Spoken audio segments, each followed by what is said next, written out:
My friends are honestly embarrassed for me when I bring you around. She said over sushi. I paid for my half and never spoke to her again. Now her friends watch me thrive while she spirals. Hey viewers, before we move on to the video, please make sure to subscribe to the channel and hit the like button if you want to see more stories like this. Thanks. Hey Reddit, throwaway account for obvious reasons. I am 28. Need to get this off my chest because it's been a wild ride, and honestly, sharing it might help someone else spot the red flags earlier than I did.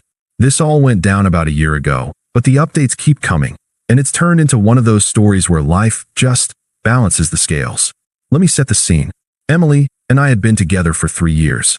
We met in college, her majoring in marketing, me in IT. I was the steady type. Good job as a consultant, decent apartment in the city, always planning for the future. Emily? She was ambitious, the kind of person who networked like her life depended on it. Parties, events, brunches with influential people. I supported that. Hell, I funded a lot of it. Flashback to 6 months in, she lost her entry-level gig during a rough patch in the industry.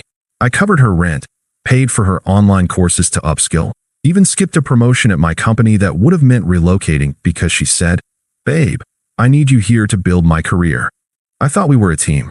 I'd come home exhausted from 12-hour days debugging code, and she'd be out at some mixer, coming back buzzing about the amazing connections she made.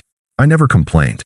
Being nice was my thing, reliable, thoughtful, the guy who remembers anniversaries with her favorite takeout and a quiet night in. But over time, things shifted. She'd make these little comments. "Why don't you dress sharper? My friends' guys always look put together." Or, "You should network more. Being behind a screen all day isn't impressive." I brushed it off as her stress talking. We weren't perfect, but I was committed. No cheating on my end, no wandering eyes. I pictured proposing someday, once she landed that big job. Looking back, I see the signs. Her phone glued to her hand, late nights, working, sudden interest in professional development events. But I trusted her. Big mistake. It all came crashing down one Friday night. She'd insisted on dinner at this trendy sushi spot downtown. Raw fish, dim lights, overpriced rolls. I wasn't thrilled. I'm more of a burger guy, but she loved the vibe. "It's good for us to be seen places like this," she said when booking. The whole evening, she was off. Fidgety, checking her watch, barely touching her edamame. I tried to lighten it. "Rough week? Tell me about that pitch you were prepping." She just nodded, distant.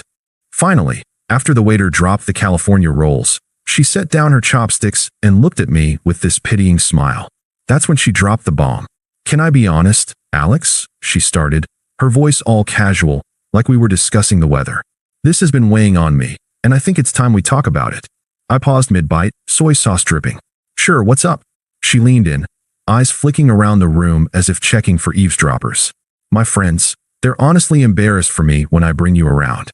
You're not impressive. Like, Sarah's boyfriend is a surgeon, travels for conferences, always has stories. Jess's guy has a boat, takes her on weekends to the lake. What do you even bring to the table besides being nice?" I felt my stomach drop, but I kept my face neutral. The sushi suddenly tasted like cardboard. "Embarrassed? What do you mean?" She sighed, like I was dense. "Come on, don't make this harder.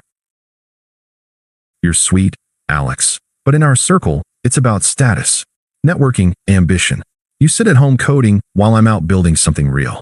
My friends ask about you, and I have nothing exciting to say. Oh, he's nice. That's it. It's humiliating." I set my chopsticks down slowly. Humiliating. The word echoed. Flashback hit me then.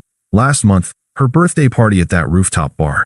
I'd shown up in my best shirt, brought a thoughtful gift, a custom necklace with her birthstone. Her friends, Sarah with her surgeon bow, Jess with the boat guy, barely acknowledged me. Emily had pulled me aside later. "Try to mingle more next time." Now it clicked. "So, this is about how I look to your friends." "Not just that," she continued, waving her hand dismissively. "I've met someone at that networking event last month, the one you skipped because you were tired. His name's Tyler. He's in venture capital, drives a Tesla, knows everyone. He gets me, Alex. We're on the same level. With you. It's like I'm settling. After everything I'd given up. I could have pushed back, reminded her how I'd paid for half those events, how I'd been her rock. But something in me snapped quiet. No yelling, no begging. "So, you're choosing him because he's impressive?" She nodded, smug now, like she'd rehearsed this. It's not personal. I need someone who elevates me. You're stable, sure, but stable is boring. Tyler challenges me, introduces me to opportunities. My friends love him already. They say he's perfect for me. You were great for a while. But let's be real. You'd never fit in that world. This is me being kind, ending it now instead of dragging it out. Kind. The twisted logic burned. And what about us? The plans, the future we talked about. She laughed, a short, pitying bark. Future? Alex, wake up. I deserve more than a guy who's content with mediocrity. Tyler's taking me to a gala next week. Real influencers, deals getting made. What would you do there? Stand in the corner being nice? My friends would die of secondhand embarrassment. I stared at her, the room blurring a bit. The waiter hovered nearby, sensing the tension. She kept going, justifying like it was a TED Talk. Look, I'm not the villain here. People grow apart. I've outgrown you. You should thank me for being honest. Most girls would have just ghosted. Thank her for humiliating me over sashimi. I felt the confusion swirl. Had I really been that blind? But I didn't argue, didn't plead. I pulled out my wallet, counted my half of the bill plus tip, and slid it across the table. Okay, Emily. Good luck with that.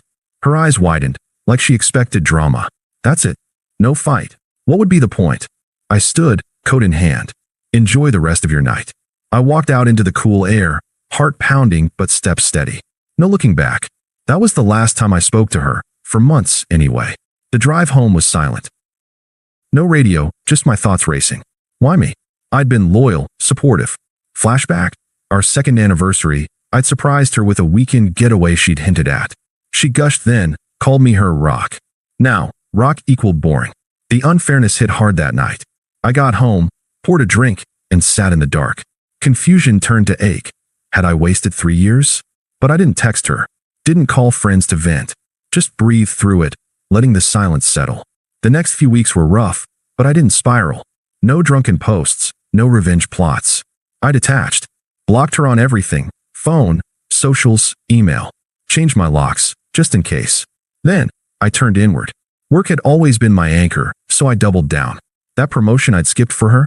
I reapplied. Got it. Senior consultant role with a bump in pay and remote flexibility. Moved to a better apartment across town, minimalist vibe, no reminders of her. But it wasn't just career. I hit the gym hard. Not for show, but for me. Started with runs to clear my head, graduated to weights. Lost the nice guy softness, gained definition. Internal shift happened there. Mornings staring in the mirror, thinking, she called you unimpressive? Prove her wrong, to yourself. Joined a hiking group, made real friends who valued substance over status.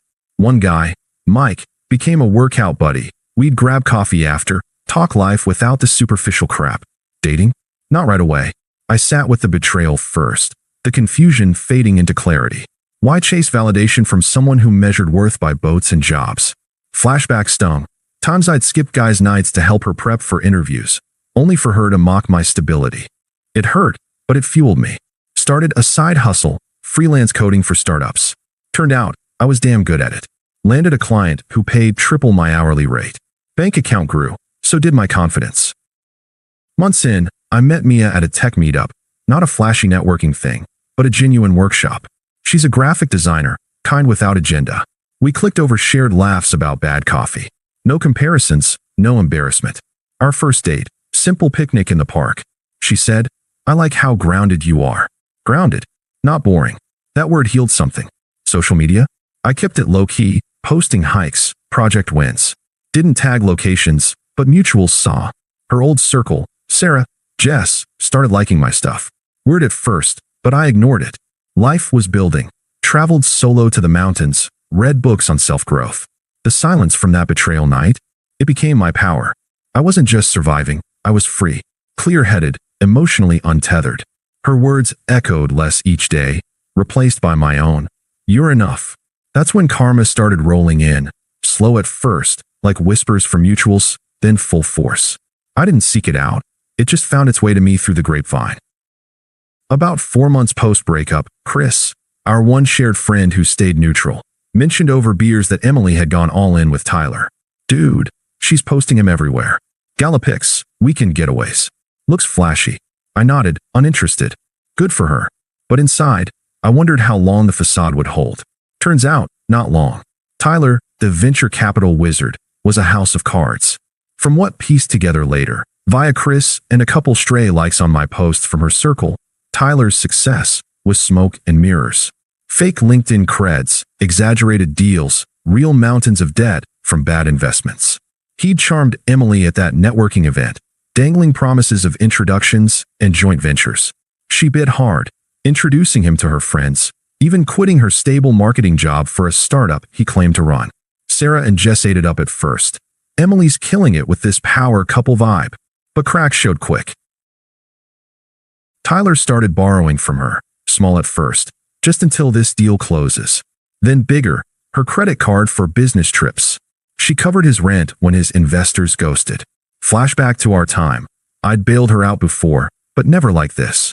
By month 6, the truth exploded. One of her friends, Jess, I think, dug into his background after he flaked on a group outing. Turns out, Tyler had a trail of exes he'd used the same way. Charm, borrow, vanish. No real VC job. He was a glorified salesman with a leased Tesla and Max cards. When confronted, he bailed, left her with shared bills, ghosted her texts, even blocked her on socials. Emily unraveled fast. Lost the startup gig when it folded. Shocker, it was bogus. Her friends distanced. Sarah stopped inviting her out, saying, "It's awkward now." Jess unfollowed, citing drama. Isolation hit. She posted vague stories about fake people, but likes dwindled. Financially, tanked. She burned savings on Tyler's lifestyle, now scraping by with freelance gigs that barely covered rent. Chris filled me in sparingly. "She's not doing great, man. Regrets everything." I didn't gloat. Just kept building. My freelance side hustle turned full-time clients. Gym routine paid off with a half-marathon finish. Mia and I went official. She met my new friends. No embarrassment, just genuine vibes. The irony? Her old crew started engaging with my life. Sarah commented on my hiking post. "Looking strong, Alex. Miss seeing you around." Jess liked my project update. "Impressive work. Knew you had it in you." They watched me thrive while Emily spiraled. Posts from her side went dark, then desperate. Subtle shades about learning from mistakes. I stayed detached, but damn, the justice felt earned. Not revenge, just life exposing the superficial. She discarded me for Flash. Now Flash discarded her, leaving her irrelevant in her own circle. Her attempts started subtle, then snowballed into desperation. First contact, 2 months after karma hit, a text at 2 a.m. "Hey Alex, been thinking about us. Can we talk?" I read it, felt nothing. No anger, no pull. Deleted, no reply. Next day, another. "I know I messed up. Tyler was a mistake. Miss your stability." Stability. The word she'd mocked. Ignored. A week later, the calls ramped up. Voicemail. "Alex, pick up. I need to explain. It wasn't about you. It was me chasing the wrong things. My friends pushed me into it, saying you weren't enough. But now, everything's falling apart. Call me back." Her voice cracked a bit, but the justifications twisted. "You were always so nice. I took it for granted. Let's grab coffee, hash it out." No mention of her cruelty, just her pain. I listened once, then blocked the number. That's when she looped in the toxic crew. Sarah texted first. "Hey, stranger. Emily's really hurting. You should hear her out. She's changed." I replied politely. "Not interested, thanks." Then Jess called, voice dripping condescension. "Come on, Alex. Don't be petty." She upgraded thinking it'd be better, but life's funny. Her family's worried. "You owe her closure after 3 years." "Owe her? After the embarrassment line?" "No, I don't," I said calmly. "Wish her well." Click. Emily escalated, using a new number. Showed up at my old coffee spot. Must have asked Chris. I was there with Mia, mid-laugh over brunch. She approached, eyes red, makeup smudged. "Alex, please. Just 5 minutes." I looked up, composed. Mia squeezed my hand under the table. Supportive, no drama. "Emily, what do you want?" She sat uninvited, words tumbling. "I'm sorry, okay? Tyler used me, took everything. My friends bailed when it got messy. I see now you were real. Stable, nice, that's what matters." I was smug, thinking I deserved better, but I was wrong. "Take me back? We can start over." Her hypocrisy shone, begging for what she'd dismissed. "No excuses?" I asked firm. She shifted, desperate. It was the pressure, Sarah and Jess always comparing. They said you'd hold me back. But now they're ghosts, and I'm alone. Please, Alex. I need you. Need. Not want. I shook my head. That's your life now. Handle it.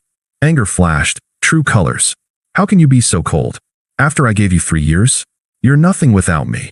You were boring then, and ignoring me makes you pathetic. Mia tensed, but I stayed calm. Goodbye, Emily. We left, her yelling after. You'll regret this. Blocked the new number.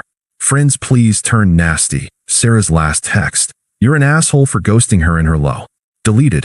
Her attempts peaked there, desperate, revealing the entitlement I'd missed. But I was done, emotionally miles ahead. Fast forward to last month. Chris's birthday party at a cozy rooftop bar downtown. Low-key vibe, mutuals from our old circle invited. I went with Mia, thriving, happy, no baggage. Walked in polished, fitted shirt from my new wardrobe, confident stride from the gym. Heads turned, Sarah waved. Alex, you look amazing. Jess chimed. Seriously, that promotion? Goals. Their likes on my posts had turned to real compliments. Emily, I hadn't thought about her in weeks. Then she appeared, disheveled, solo, nursing a drink. Eyes locked on me, approached hesitant. Alex, hi. Didn't expect you here. I turned, polite but distant. Mirror time. Emily, you look familiar. Have we worked together? Her face crumpled, devastated. What? It's me, Emily. Don't pretend. I tilted my head, indifference real. Right, Emily. From back then. What brings you? She glanced at Mia, then back, voice shaky. I see you're doing well. With her. I just wanted to say, I'm sorry. For the sushi night, the comparisons. My friends were wrong. I was wrong. Tyler destroyed me, but it made me realize what I lost. Can we try again? Or at least talk? No sympathy stirred. I reflected her logic coolly. You said I wasn't impressive, right? Just nice, embarrassing your circle. Well, life's elevated without that. I've got real connections now, people who value substance. You're irrelevant to that. She teared up. That's cruel. I was dismissive, but I've changed. Please. Facts aren't cruel, I said firm. My life's full. Career booming. Mia's incredible. Friends who don't compare boats or jobs. You've got your path. Handle it. Turned away, back to Mia and the group. She lingered a moment, muttering, you'll see, but left defeated. Later, Sarah pulled me aside. She's spiraling hard. But damn, Alex, you've upgraded. I just smiled. Walking out with Mia, her hand in mine, Emily was a ghost, forgotten, powerless. Her friends watch me thrive online now, commenting fire emojis on my life. She's blocked, irrelevant. Peace. Earned. Thanks for watching. Make sure to subscribe to the channel and hit the like button. What do you think about this story? Share it in the comments.